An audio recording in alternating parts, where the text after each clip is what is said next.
काठपदर साडीचा एक पीस आणि नॉन ओव्हन यापासून आपण एक मिनी पर्स तयार करणार आहोत। त्यासाठी मी नॉन ओव्हनची रुंदी 9.5 इंच आणि लांबी 12 इंच घेतलेली आहे आणि याच मापात आपण काठपदर साडीतून हा एक पीस कट करून घेतलेला आहे। प्रथम आपण नॉन ओव्हन पूर्ण या कापडाला जोडून घेऊया।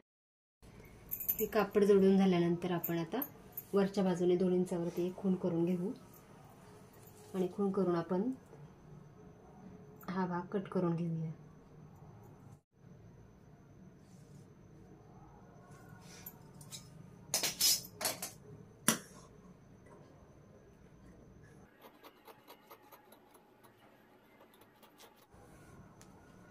हा भाग कट करून घेतल्यानंतर आता आपण याला चेन जोडून घेऊया। चेन जोडण्यासाठी ही चेन इथे ठेवून याच्यावर एक शिलाई करून घेऊया। शिलाई करून घेतल्यानंतर पुन्हा हा भाग असा फोल्ड करून या भागावर एक दाबटीप टाकून घेऊ आणि त्यानंतर आपण हा वरचा कट केलेला भाग असा जोडून याच्यावर एक शिलाई टाकून पुन्हा आपण या भागावर दाबटीप टाकून घेऊया।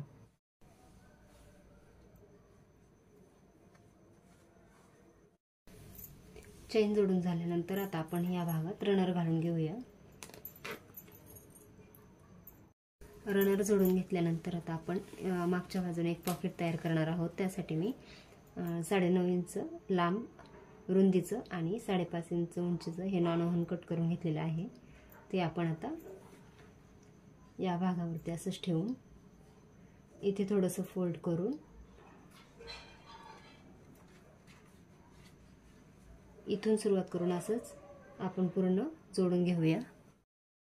आपले आता पॉकेट तयार करून झालेले आहे। आता आपण या वरच्या भागाला आणि या भागाला चेन जोडणार आहोत। त्यासाठी 9.5 इंच लांबीची ही चेन घेतलेली आहे। तिचे 2 भाग आपण वेगळे वेगळे करून घेऊ आणि एक भाग आपण असा इकडे ठेवून याच्यावर एक शिलाई करून घेऊया आणि हा भाग असा ठेवून आपण त्यावर शिलाई करून घेऊया। आता ह्या दोन्ही बाजूंनी चेन जोडून झाल्यानंतर आपण या भागावर दाबटीप टाकून घेऊया। इथे एक आणि इथे एक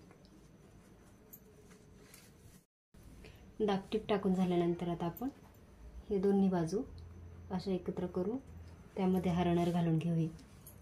आता आपण रनर घालून घेतलेला आहे। आता आपण हा भाग असाच ही चेन वरती अशी धरू,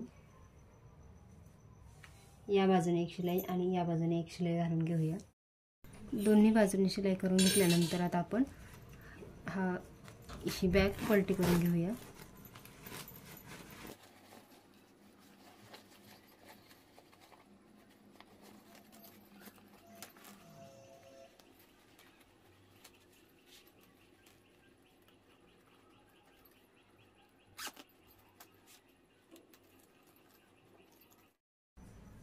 आपण या रनरला जुन्या ड्रेसचे गोंडे जोडून घेतलेले आहेत। अशा प्रकारे आपली ही मिनी पर्स तयार झालेली आहे।